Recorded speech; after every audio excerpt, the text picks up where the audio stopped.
Hello fire signs, Aries, Leo, Sagittarius. Welcome to your reading for the first week of June, that being the 1st till the 7th.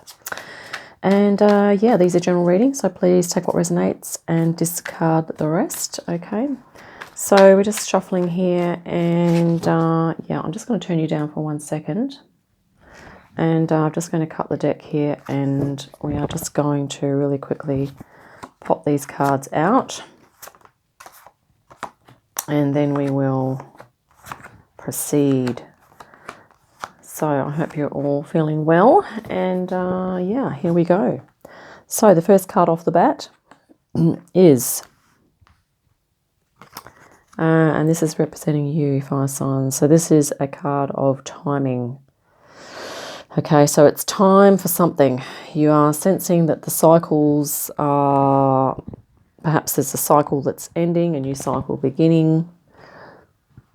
And you could also be feeling that, you know, time is of the essence, perhaps.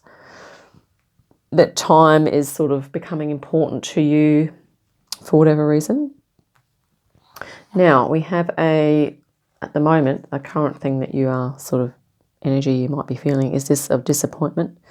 It could be disillusionment. It could be just, yeah, like a bit of a disappointment about, you know, perhaps something that's kind of not turned out the way you've wanted it to.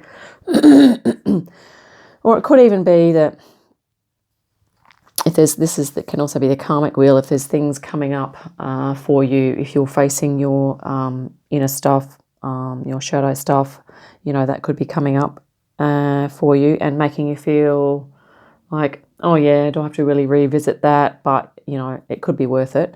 Now, we will just proceed with the next card here. So you are likely to be, actually, I'm just going to grab this other card here. This is your past.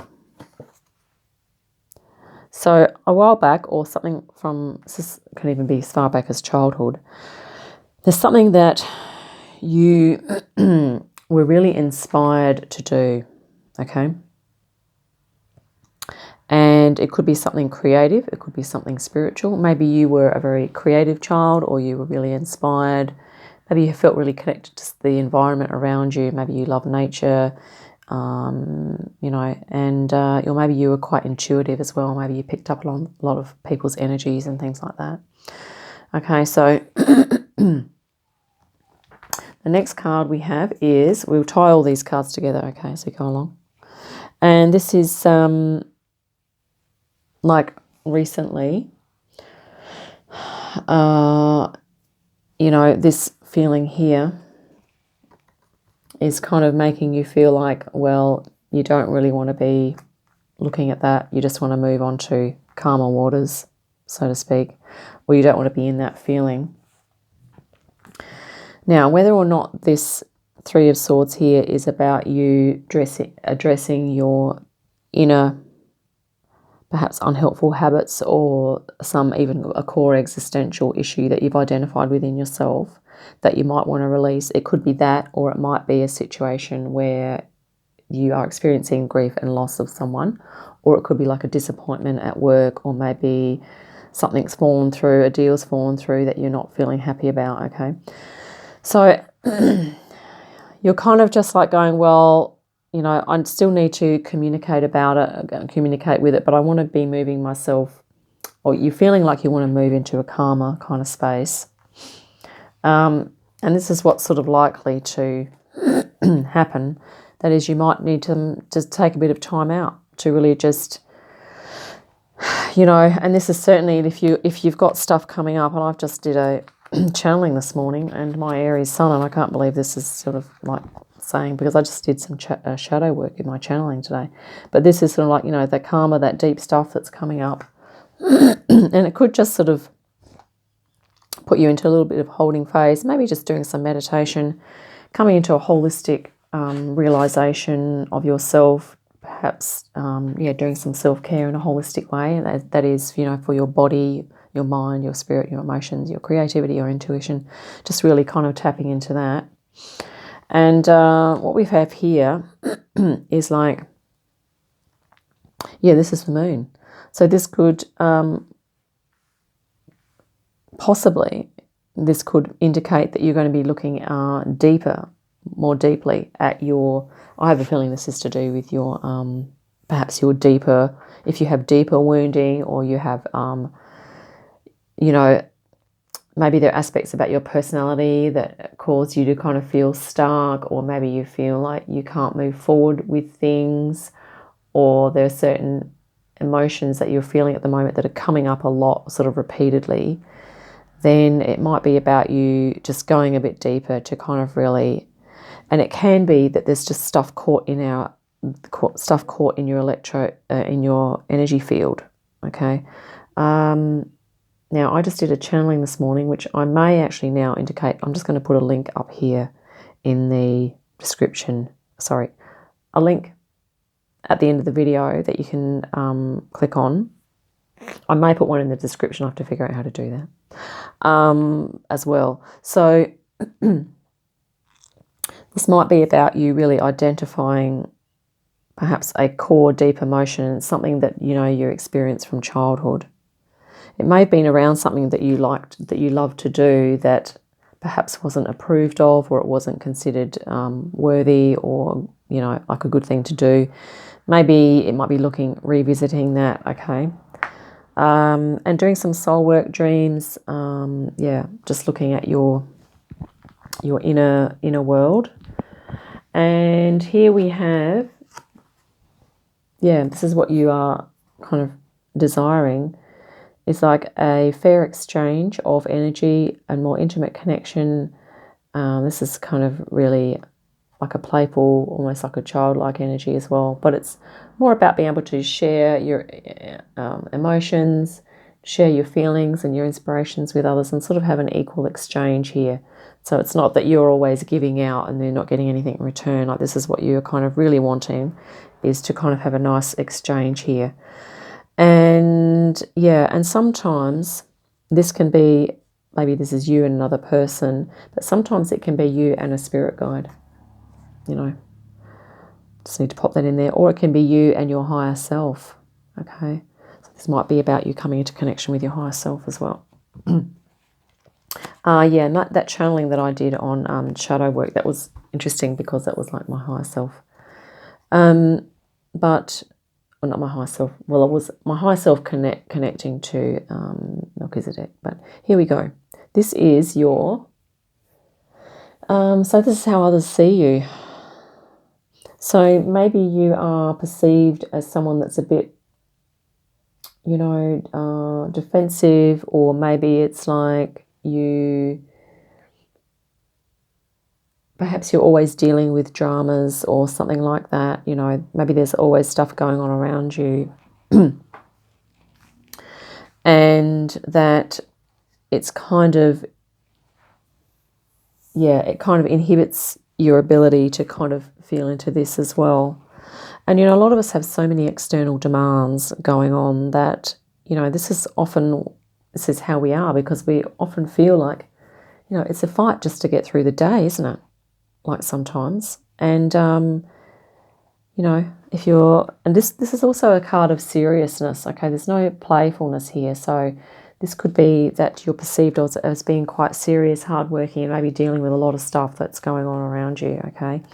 And if that idea resonates, but possibly about being defensive, or maybe you're a little bit secretive and you hold things back, and there can be a totally understandable reason for why that occurs. Okay, many of us have had past life traumas that that traumas that hold in our field that don't allow us to express what we need to express, for fear of persecution or death or all the rest of it, because of stuff happened in past lives. Okay, so just keep that in mind, and that could be a pattern that you might like to look at if that idea of being defensive and kind of perhaps blocking people out a little bit, if you feel that you kind of like that, you might like to look into some deep sort of subconscious work. Now, I get sometimes we need to do that. We need to have boundaries up, okay? But there's a bit of a difference there, okay, what I'm talking about. And here we have some sort of anxieties or worries. So if this is something that you are worried about, it's sort of like, I think you've been conditioned to believe that you can't activate your imagination and your creativity and your childlike spontaneity, because guess what? This is like in your past where you were inspired by everything, and and here you are. So in the position of something you're worried about or something that you feel is blocking you, it's sort of like it could be your inner resistance to allowing this energy. Okay. If that resonates. Okay. Or it could be, you're concerned that you don't have enough time to indulge in, it's like on one level of survival, it's like, oh, you don't want to do that because you don't have time for it. Okay. So here we go. This is the the best action to take, and that is to, on a practical or creative level, work on perhaps reorganizing things to, I guess this is also a card of appreciation and gratitude, but I'm not trying to say here that you're ungrateful, but it can be about just kind of feeling okay with embarking on a new kind of beginning for yourself. And it might be to do with something physical, something that you can do with your hands. So bringing your creativity into like art and craft, or doing something like gardening or cooking, but doing it for enjoyment and for inspiration, and sort of being very much in the moment, okay? About becoming really present with yourself, which is what the Hangman's doing here too. And yeah, because I feel like fire signs that, we're all going through an awakening. And so these beautiful parts of ourselves, in imagination, creativity, even intuition, okay, we do need to start bringing them in. So it's almost going to be like a new start for many of us as we start to integrate those energies. And what I'm going to do now is grab a Foxfire Oracle for you, seeing as we have the fire signs, and it is a Foxfire deck. And yeah, so I mean, you're really looking for this beautiful exchange here, okay? And it's kind of time, and there's something karmically or from the past coming up that I think you are needing to address or look at, or certainly if there's a pattern of feeling or pattern of thinking or a pattern of behaving that you're wanting to unpack, get more understanding around, get some more compassion about, and to kind of perhaps transmute it or transform it into a new way of being, then that could certainly be the case here, I think. Right, so let's grab you an oracle card here, and we have, it says, leave behind what is no longer you. Oh my God, I've just got chills.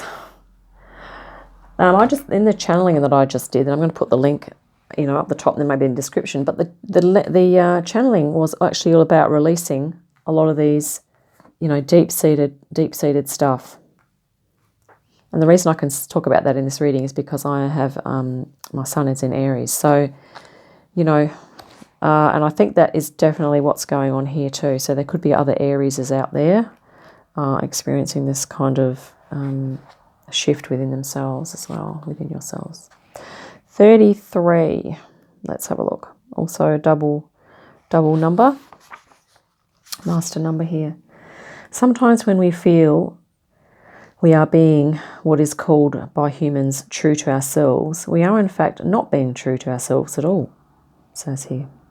At times we develop habits of self, and who we are has become an old story we tell ourselves and others over and over again, until it seems natural and inevitable. This, after all, is who we are, we believe. But the truth is now here for you, and some of who you have told yourself. Okay, I'm just trying to make sense of that sentence. And some of who you have told yourself are is about to get a shake-up. Oh, some of who you have told yourself you are is about to get a shake-up.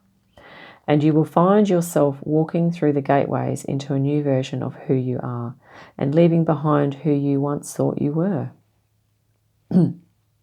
This will be a raw time, a time when we feel vulnerable and exquisitely sensitive. Yet it is good work that we do when we no longer follow a pattern, but seek instead to become who we are next meant to be. But in order for this to take place, something must be left behind before you walk through this gateway. Choose what feels less true than it ever has before, and choose what still feels like a pattern you have attachments to. For once you walk through the gateway adorned with all the attachments and entwinings that ivy can bring, we will cease to make our former self and others and responsibilities our major commitment. Instead, your own undoing and re-becoming will surface and demand its place in the next stage of your life. This is a gate of freedom you walk under. First, though, put down the burden of attachment to who you believe you are, or, more truthfully, who you believe you ought to be. Rebirth yourself, dear friend, and allow the gateway of the realm of the Kitsune to work its magic upon your endless reimagining of who you are. And this is the new beginning. I've actually got chills because this card and the energy of this is like bang on. See, it's like we're walking through a portal at the moment. That's what I have for you, fire signs. I hope that was helpful. You're most welcome to like and subscribe if you haven't already. And yeah, I look forward to our next reading. In the meantime, have an awesome day, a fantastic week, and I will catch you then. Bye for now.